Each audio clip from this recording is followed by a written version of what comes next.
পৃথিবীতে একজন মানুষই শুধু জানতেন যে তিনি পৃথিবীতে কতদিন বাঁচবেন, সেটা হচ্ছে সাইয়েদনা আদম আলাইহিস সালাম। ওনাকে বলে দেয়া হয়েছিল উমরুকা আলফু সানা, তুমি পৃথিবীতে বাঁচবে 1000 বছর।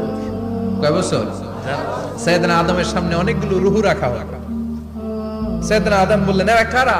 আল্লাহ বললেন, এরা হচ্ছে নাসালুক, তোমার বংশধর, পৃথিবীতে তোমার পর এরা পৃথিবীতে আসবে। সাইয়েদনা আদম বললেন, আল্লাহ ওই যে একটা রূহ দেখা যায়, এটার নাম কি?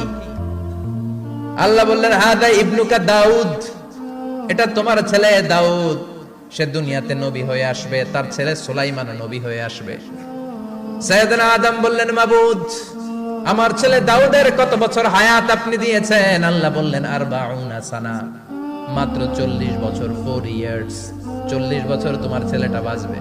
ও আল্লাহ, আমি বাঁচবো কয় বছর? তুমি বাঁচবা 1000 বছর। সুবহানাল্লাহ। সাইয়েদনা আদম বললেন, মাবুদ, এত ফুটফুটে সুন্দর আমার ছেলে দাউদ, মাত্র 40 বছর দিলেন কেন? জিদ মিন উমরিহি, বাড়ায়া দেন। কি করেন? সুপারিশ করতেছে পোলার লাইগা কে?